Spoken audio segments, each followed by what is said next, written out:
மட்டுமல்ல, ஒரு வார்த்தையை பேசுவதற்கு முன்பதால் நீங்க யோசித்து பேசுங்கள். அல்லேலூயா. அந்த வார்த்தையானது உங்களுடைய வாழ்க்கையில ஒரு மாற்றத்தை உண்டு பண்ணும். நீங்க ஞானமா பேசணும்னு ஏசப்பா எதிர்பார்க்கிறாரு. ஞானம் இல்லாம இந்த உலகத்துல நிறைய பேர் வாழ்க்கை இழந்துட்டாங்க, ஏமாந்து போயிட்டாங்க, நஷ்டம் அடைஞ்சிருக்கிறாங்க. அல்லேலூயா, அல்லேலூயா.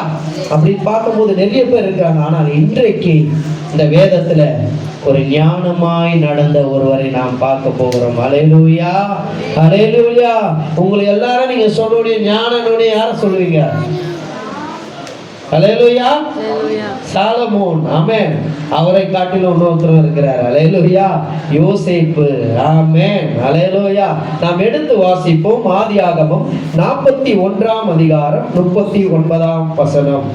ஆதியாகமம் 41:39.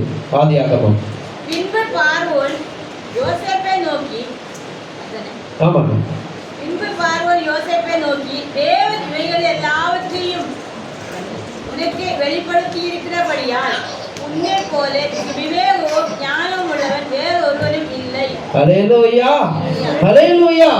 இந்த இடத்துல பார்வோன் யோசேப்பை பார்த்து சொல்லுகிறான். ஆமென். பார்வோன் யோசேப்பை நோக்கி தேவன் இவைகள் எல்லாவற்றையும் உனக்கு வெளிப்படுத்திருக்கிறபடியால் உன்னை போல விவேகமும் ஞானமும் உள்ளவன் ஒருவனும் இல்லை. அல்லேலூயா. இந்த இடத்துல பார்வோனுக்கு ஒரு சொப்பனம் வருது. ஆமென். அந்த இடத்துல யாருமே அவங்க கிட்ட நிறைய பேர் ஒர்க் பண்றாங்க. அந்த பார்வோன் அவன் பெரிய அதிகாரி, அவன்கிட்ட ஞானவான்கள் இருக்கிறார்கள், நிறைய வேலைக்காரர்கள் இருக்கிறாங்க. ஆனா எல்லாரையும் பார்த்து அவன் சொல்லல, உனக்கு தேவன் இதை வெளிப்படுத்தினார், உங்ககிட்ட இந்த தாளத்து இருக்குது. ஆனால் யோசேப்பை பார்த்து அந்த பார்வோன் உலகத்தான், அல்லேலூயா, தேவனை அறியாத மனுஷன் யோசேப்பை பார்த்து சொல்றான், உன்னை போல